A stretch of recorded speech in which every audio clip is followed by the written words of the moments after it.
Hey guys, I need 1 minute of your time. I've made a backup channel in case this channel gets deleted. It looks like there's going to be a major purge soon, and this is based on the reports that indicate YouTube is ordering multi-channel networks to drop some of their creators. Supposedly, this has something to do with the changes in terms of service and/or terms of conduct. The new channel has no content at the moment, but I'll be uploading different types of videos in the coming days, and it'll be the only place where you will find me in case this channel does get deleted. I'm only taking precautions, so there's no reason to panic. Follow me on Twitter and/or Facebook if you don't wish to sub to my new channel. Lastly, click on the bell icon and select all. Yep, it's a 3-step process now to truly get subscribed to a channel. Thank you guys for listening. Now enjoy the video without further interruption.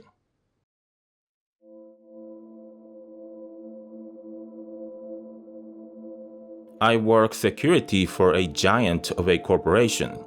There are different levels of security in our company, and I work for the lowest level security detail. I can't name the company for obvious reasons. You just have to know that it's a massive conglomerate, and they dabble in just about everything. In the 2 years that I've worked there, everything's been fairly routine for the exception of one really strange thing. I met this guy named John about 3 months after I started working here. Some guy came into our building, he had an appointment with one of the executive officers, and I was ordered to escort the gentleman. The man that I was escorting was John, and this seemed like a genuinely nice guy. From the lobby, it takes about 3 minutes to get to the executive's office. In that time, John introduced himself and made some small talks with me. It isn't every day that these important people bother to even say hello to us lowly security guards. But yeah, I took him to the office, he shook my hands, and that was it. Until about a month later, I saw John again. This time though, he looked a little different. The first time around, John's hair was blonde, but now it was black. Sure, people could dye their hair to different colors. The thing is though, it wasn't just the hair that was different. You see, I went up to him and said, "It's been a while, Mr. Bryant. Shall I take you to Mr. So-and-so's office?" Right after I said that, he had this blank look on his face as he said, "I don't know you." Then he just casually walked away. Could he have forgotten me? Of course, yes. That part isn't strange at all. But what was strange was the complete change of his demeanor. The first time around, he was like the nicest guy ever. But then this time around, he was this stoic, hard to approach type of a guy. It wasn't a pleasant experience, but I said whatever and the day went on just fine. Fast forward another month and John's back in the building again. This time around, I hardly look at him based on what happened the last time.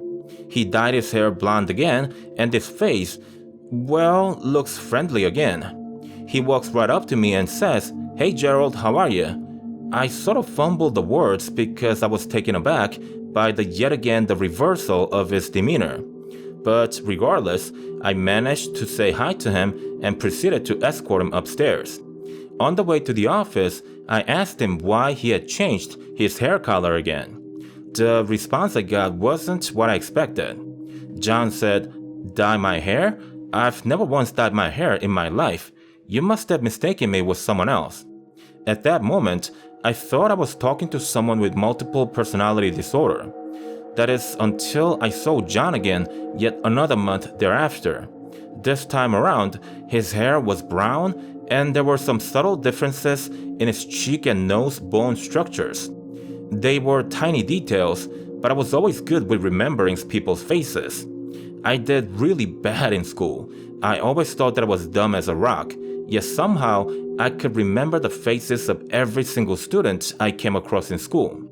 And I don't mean that I remember them when I see them, but I can draw their faces after seeing them only once while passing them in the hallway. Which reminds me, I would be doing something better with my life had I applied my talents into something more productive than drawing comics. In any event, this was definitely John. It may have been John with a minor plastic surgery, but it was John. Also, as expected, he didn't recognize me this time. This experience repeated over and over again.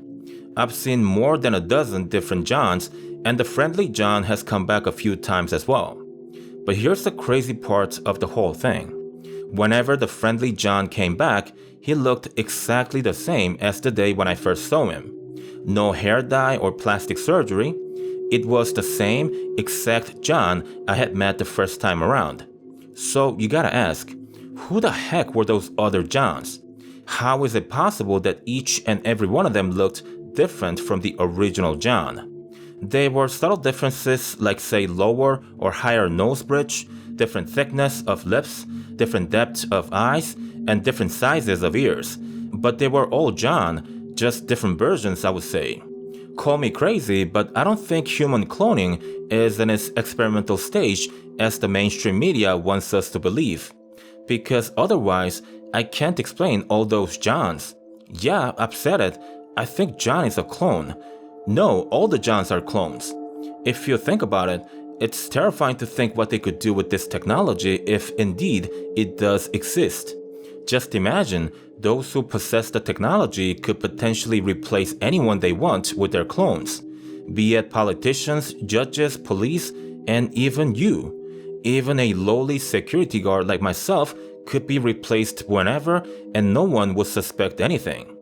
Human cloning could pave the way for the means of perfect crimes. With this technology, I imagine a dystopian future where the critical personnel in influential places are engineered to serve certain entities. Power will be centralized even more than today, and freedom, well, given time, I'm not so sure they will remember the meaning of the word.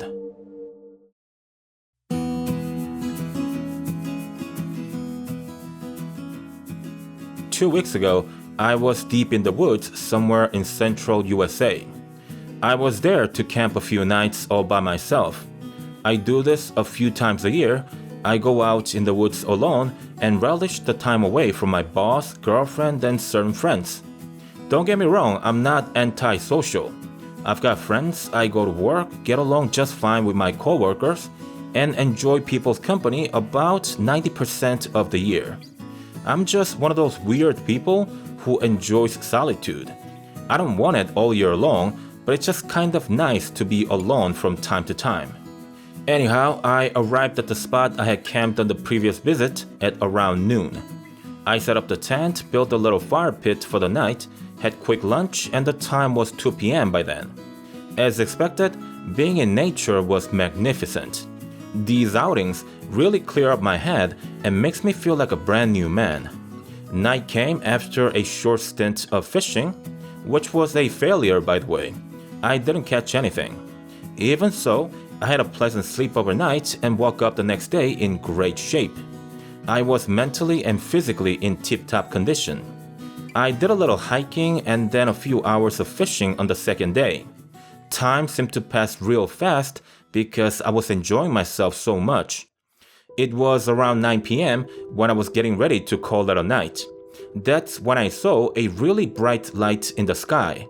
At first, I thought it may be a UFO.